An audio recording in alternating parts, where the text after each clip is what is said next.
Good morning. First things first, t-shirts have arrived, so happy with that. Now we're Monday, week 2, so I think we're gonna finish off the insulation. So I've just got the top bit along here to do, finish off doubling this. I've got to insulate above the cab, and then we've got the ceiling to insulate. So how do we insulate? Now I've used a combination of 50mm PIR board, 25mm PIR board, and then the 8mm Dodo matting. Predominantly I've used 50mm on all the walls, as long as it's not protruding past my sort of sides. Where I've got, like here, there was quite a lot of cable in here, so I've done 25mm and then used the recycled plastic insulation to fill in it as much as I can. And then I just used the tape just to seal it all up. It's not a vapor barrier, it's just, it makes it look nicer, but it also just adds and keeps that insulation neat. So you might have noticed on these insulation boards, I've got like these clips, which are basically these little spikes. So I got a box full here, and then you have these little clips here. So on these spikes you have a sticky back pad, and then once it's on, these things just go over the nail part and that locks it in place. So I've got them on all the boards, it just holds them all firm. And another little tip that I do as well, guys, is when the boards are in, I'll show you in a minute, is I do a couple of tacks with expanding foam, because you've got this PIR board up against the metalwork of the van. You can imagine when the fan's moving and shaking, they can rub, and anyone who's done this will know that PIR board against metal can make one hell of a squeak. So that expanding foam tacks in some spots just eliminates that squeaking, because it's all moving together. So we're gonna get this insulated, get this doubled up, and then we'll move on.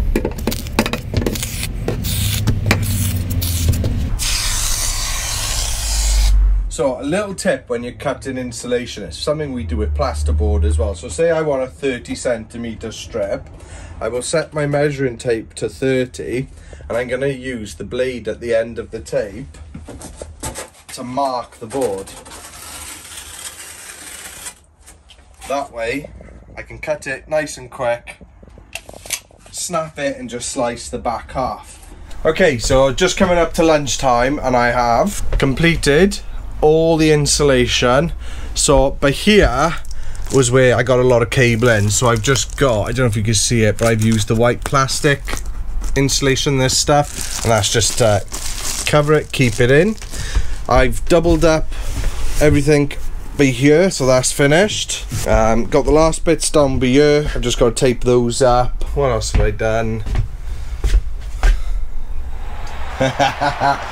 We got the extra seat heads, so we now have 2 single seats. So yes, it's a driver's seat, so the armrest is on the wrong side, but I still think that is a better setup than having the bench seat, so you can now easily go through either into the cab or into the habitation area.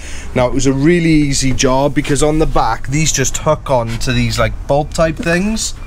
On the front there was just 2 bolts that go down, so that was super easy.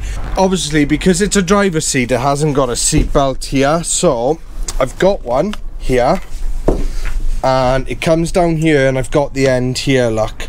So I'm either gonna bolt into this section here, or I have seen someone else use an M12 high tensile bolt, goes through the holes here and here, and they have it clipped on here. So I'm gonna get that done in the next couple of days, but it's in. I've been able to put the jack pack thing back in. So yeah, that was actually quite nice. What I had to do in the end, because the first single seat that came, it didn't have the base, but it was also missing, there's another sort of metal frame that goes between the seat and the base, and that was also missing. So I bought a really raggedy old one. You could see it was absolutely disgusting. So I took the base and the second section, which is this bit here, took it off. It was filthy, give it all a really good clean, so you can see that's really nice now, and put the original seat on, because there's no tears or anything on this. It's in really good condition. They are different fabrics, but I've still got this to deal with, and what I'll probably end up doing is getting 2 nice seat covers that will just go onto those anyway. So that's done for now. I just said gotta finish that seat belt. Last bit of insulation is the ceiling. Now the way I do the ceiling is where these rafters are here is I put a 12mm strip of ply fixed to the bottom of that, okay, because that allows me to put a 50mm PIR board that will come down, and the 12mm ply sort of just then covers it. So I'm going to do that. Now all vans have one problem when doing this, and that is there is nothing at the back to fix to, but I have a solution. So what you need to do is you need a nice long level, and where you've got 2 rafters, put the level on the 2 rafters and then slide it to the end. And then, I can't do it because I'm one-handed, alright guys, but I've already done it. You mark then where that's going to be. And I've done 4 marks. I got 1, 2, 3, 4 marks. Now I've got the level of the roof rafters, but also what I'm going to need to do is come down 12mm because I'm adding 12mm onto these. So I'll make a mark in a minute for 12mm on those. And then what we're going to do is fix this batten into place up there, and I'll do some pocket holes through the wood because I can't screw it up into the ceiling because obviously that's only single skin, but this is a double skin here, so I'm going to just screw straight through here, and then that will give me the last fixing point back here, because you don't want that ply just loose on the back. And I've seen all kinds of ways people try and sort of get around it, and I think mechanical fix it that way is going to be nice and strong. So let's do that.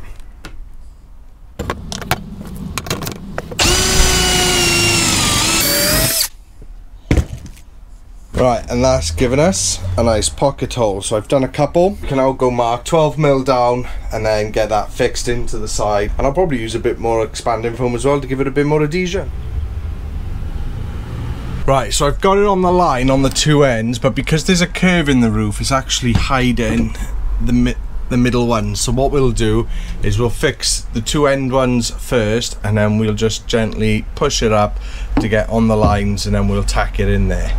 Right, so that's the end 2 put in. All I'm actually using is the pocket jig screws. They got a nice sharp point on them, so they're just piercing the skin. So because the end 2 were on, I said I'm covering the marks. I gotta just gently ease that up, get on my lines, and that's it. On the line's perfect. So now when I put this ply line on the roof, I've got something solid to fix into.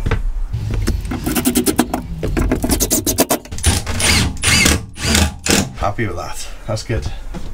Right, that is all the ceiling insulated, and I've done all the battens. They were just 60mm wide as 12mm ply, and I've just created some battens and pinned those into each of the rafters. So I got 1, 2, 3, 4, 5, 6, and then the one that I created on the end. What I'm doing now is the ply that's gonna go on the roof.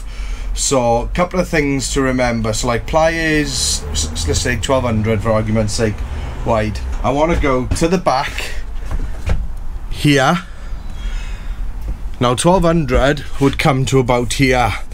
Don't joint them with nothing to fix on the joint, because you are then going to get them separated, and when you put whatever you put on there, that is going to move. So I'll come to the closest one in off the 1200, which is this one. So I've measured now to the center of this, which was about, I think it was 960. A couple of things then again to remember. I got a couple of scribes to do. So I've got to scribe these back corners kick in here and here, but then I've also got to go around this one here and then just half of this one, because this is where the board comes to. So what I do is take a measurement from the back center here out, and I get that line there, this line here, and this line here. And then here's the board, so marked the back edge, and then I've just transferred these lines here, and this will be, see, the half cut. So I've got my depth, but I now need to figure out how far in I'm gonna come. Right, so the board is 1520mm wide, so 760 to the midpoint. So what I'll do is I'll go in the van now, get the exact midpoint, and I'll measure to this area here. That will then give me the measurement that I can go from the midpoint to the two sides, and then that will show me what my cutout is. Right, I actually changed my mind. I did it another way purely because it was easier. So what I ended up doing was measure the distance between the two outer edges. In fact, I'll show you because you might get confused. Right, so what I ended up doing was actually just taking a measurement from here all the way over to here, because I want the ply to run in a bit neater. That measurement came to 1470. So what we're going to do, I know the board is 1520, so that gives me a 50mm difference. So split over the two sides, that's a 25mm cutout either side. I'll do that, I'll take it in, offer it up and see what that looks like.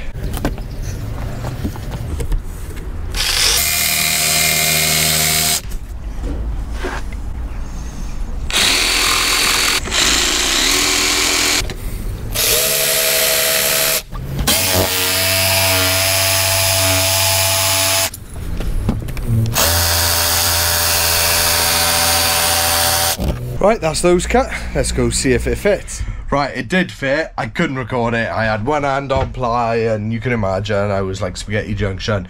So next thing I had to do was just do a little bit of curving in the panels in the two corners.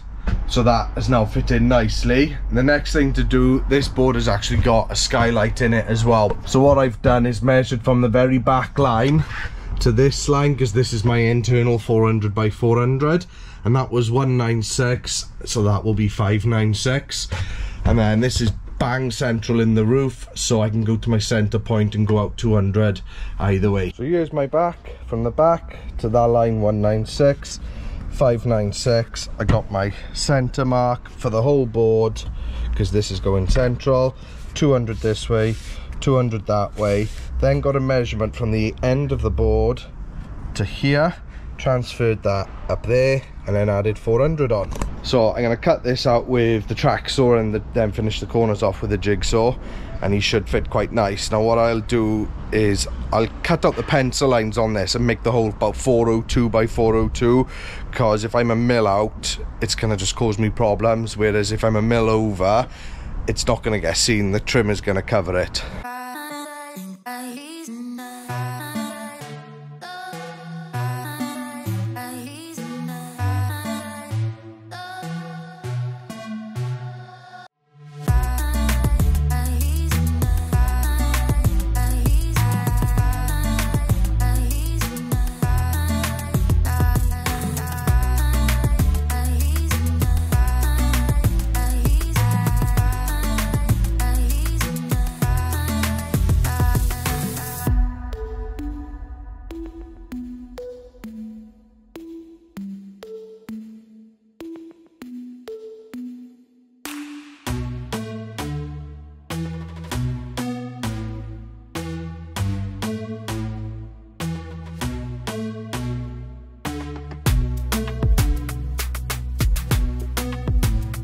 So I've just put a couple in a minute just to sort of hold it in place and just check in all my alignments, and they're pretty good. So I'm going to get this one fixed, double check the skylight section does go in, and then we'll do the next board, which is just a straightforward board. So same process all the way down. I'm not going to do all that for the next, I think it's another 3 boards I need, because the next one comes here and that doesn't reach to the end, so I'm gonna have to come to this one here and then to the end. So I'll get that done. It's getting on, to be honest with you. It's now 10 to 5, so I might just fix this one up. I may put another one up, I might not. If not, I'll pick you up in the morning, guys. Good afternoon, it's Tuesday. Haven't done much recording this morning because, as I mentioned last night, I finished off the roof, just got my electrics through for the 2 lights, and then just been cutting some slats ready for the walls. So as I said, there's a bench seat up to around here, so that's gonna get tongue and grooved. Shower here and a bed here. Now I'm actually in 2 minds with the bed in terms of width. Do I put a small double in or a double? And I really don't know what to do with it. I don't know. A small double is 120mm and a normal double is 135mm, so it's only 15 centimeters. But 15 centimeters in a van is 15 centimeters, but I don't want to put 120 in if it's not going to be wide enough for two. So like me and Charles will just go in side by side, so like, yeah, 120 will work. But then when I look at it, it is a bit tight, so I don't know whether to put a 120 mattress in, which comes to here, or a 135. Now I'm in a position right now when I can do either. I can go 120 or 135. Obviously that loss of 15mm just means the bench seat will be 15 centimeters shorter and the kitchen will be 15 centimeters shorter, which having measured them, they're fine. I can get away with it. The other thing I had to contend with is on this pillar here, you got a bit here that sort of sticks out past the timbers. So where the shower's going, instead of just having 112mm ply, I've had to double them up. So I've done the two outer ones, I've just got to do the centre one. Now you'll notice I've used ply and not batten, and that's purely because the ply flexes with the fan curves much nicer than batten does. It's how I did it in the crafter. I've done it same with the ceiling and it works great, so I'm happy with that. What else have I done? Oh, I made a boo-boo. I've ordered some carpet and it's the wrong bloody colour. I wanted anthracite, so I'm doing anthracite carpet on the ceiling, and then I'm also doing it inside the two sort of pod areas for the bed, and then just for the door cards. Now I've ordered anthracite now and that's coming tomorrow, and then I've got this beige, so the trim up front is in beige, so I'm thinking of doing that steel section there in the beige. Up here I've still got a line with this kind of matting stuff, and then that's also going to be carpeted, so I'm thinking do up there and down there in the beige. But other than that, so I was like, you could put on a ceiling. I was like, you don't ever see that colour on the ceiling, and there's a reason why. It's alright, it'll look nice at the front against the beige trim, but I think in the rest of the van not so much. Oh, we've also had a few deliveries today, so I now have the furniture board. So this is the lightweight ply. This stuff is so light, it's ridiculous, but also the nicest ply I have ever worked with. It cuts really nice, just like if you're doing a curve cut with a jigsaw, it just cuts beautiful. So well happy with that. Our battery has arrived, so that's a 105 amp hour lithium battery from our friends at Fogstar. We've got adhesive sprays for the carpet. All my electrical stuff is here, apart from the DC to DC charger. Energy haven't got it in stock. They said it comes in tomorrow, so I'll have it either by the end of the week or beginning of next week, so that'll be fine. That'll come in plenty of time. This whole shower area is the area I now want to do next, but I need to figure out where the bed's gonna go, because the shower's going right up against the bed. Now the bed's gonna be quite low because it's gonna be mounted here into this section, because I can get a nice fixing all the way across. But obviously if the bed only comes to here, then the shower starts here, but if the bed comes here, then the shower starts here. So I really need to decide quite quickly whether I'm now doing a 120 or a 135. So I think I've got enough work to keep me busy for the rest of today, but I need to make that decision. What do you guys think? Do you think I should go 120 on the width or 135? Now bearing in mind on the length I've got 190, so I can put a full-size mattress in here. I'm just not sure whether to go the 120 or the 135 on the width. So in the meantime, I'm just gonna get the battens up here. There's wall cabinets on this side. I'm also gonna do something down here because that's gonna be inside the garage, and we want to get that all nice. And then same this side. So there's gonna be tongue and groove up there. There's no wall cupboards this side because that's the head side. This bit comes out a bit further than the other side because we just had more space, so I framed it and put 25mm PIR. So I'm gonna do a nice bit of ply as sort of a headboard and carpet. That'll be quite nice.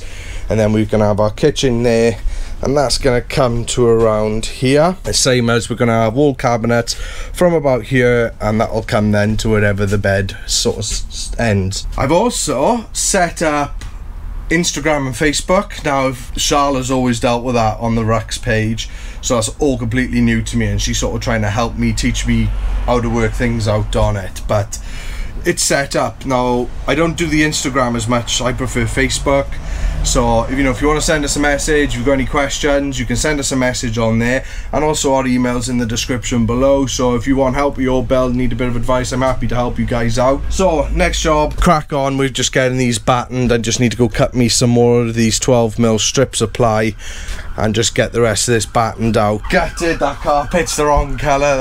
There's a few jobs I could have done today that I now can't do, but never mind. Good morning guys, it's Wednesday today of week 2. I didn't record a lot yesterday afternoon, so I'll show you just a couple of little bits that I got on with. So I've built the headboard for the bed, so that fits in there nicely, and that fixed into the frame that I had there before, and a nice little cutout for the window. I don't know if I showed you, but I finished double insulating that, scribed in a piece, but they're ready to be carpeted. And I've nipped out this morning just to get some materials. We picked up some tongue and groove.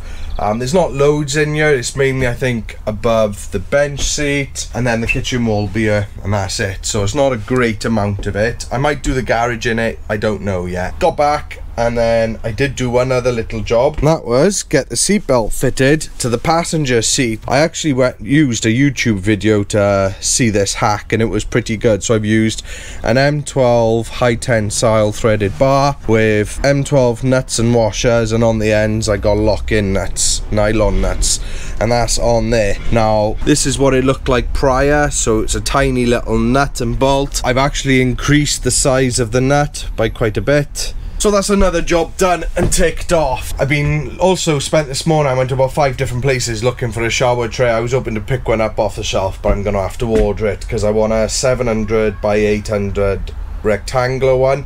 But to be fair, I also need to get under the van and just check to see if I need a central or a corner waste. I'm hoping I can get away with a corner one because I want the toilet on the other end. Today's job is going to be, we're going to start cladding this wall with the shower. Because the shower valve is on this side, I'm going to be doing a timber frame so I can have my pipes inside, and then we'll clad that all the way around then with the 15.5mm lightweight ply. I've then got to carpet the ceiling, which I'd really like to get done today, because then I can put the outer trims on for these skylights, and I can get the electrics connected up. So if it's bad, like first thing in the morning and later on, lighting isn't great, so at least I can utilize those lights by putting a power bank on the electrics.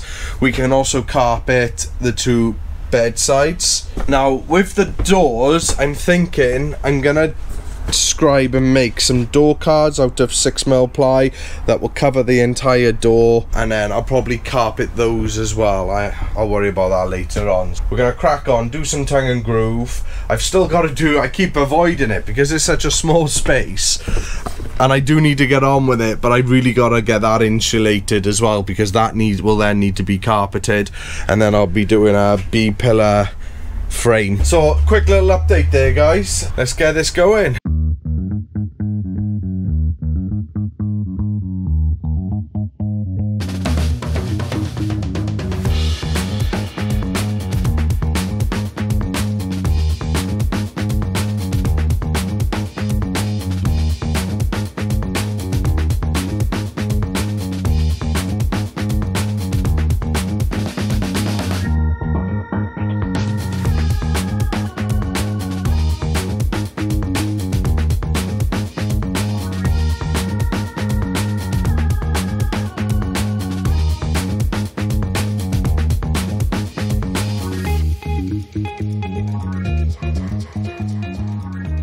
That's coming on quite nicely. I'm just running it from the B-pillar to where the shower's started, and we're going to do that all the way up to the ceiling. But bearing in mind there is a bench down there, but I just thought it would be nice just to have that run all the way to the floor. I'm going to get the rest of that finished, and then we'll move on to the next thing.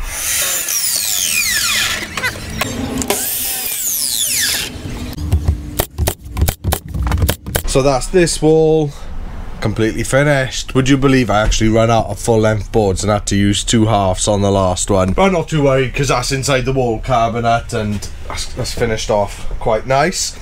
You could see down here I got a cable that's higher up than all the other cables. That's because that's the solar cable, and that's coming down into an isolation switch before it then comes into circuitry, so that's why that's a little bit higher. I'm still waiting on the carpet, so I think I'm just gonna tongue and groove up that area across the top there, and across the top there. So it's not lots of tongue and groove in here, it's just this one section here, that kitchen wall. And even though I'm doing this top section, there's actually wall cabinets going up there, so the only places you're actually going to see it is the bench seat wall and the kitchen wall. That's staying panelled, we're going to carpet that. And then I suppose I could maybe have a look, see if I can pick some flooring up, because the new floor could go down. It'd be quite nice to do that before all the cabinets go in. But for now, I think, yeah, we're going to finish off that tongue and groove. Not bad, we're halfway through the week, not bad progress. Again, it feels like I'm going a bit slower than I did last week, but there's a lot more fiddlier stuff to do this week, and a bit of waiting around on some materials. But I'm now at a stage where I'm building inside the van, so that's going to be exciting. That's the best bit for me. I hope you enjoyed this video, guys. Join us on the next one where we continue this build.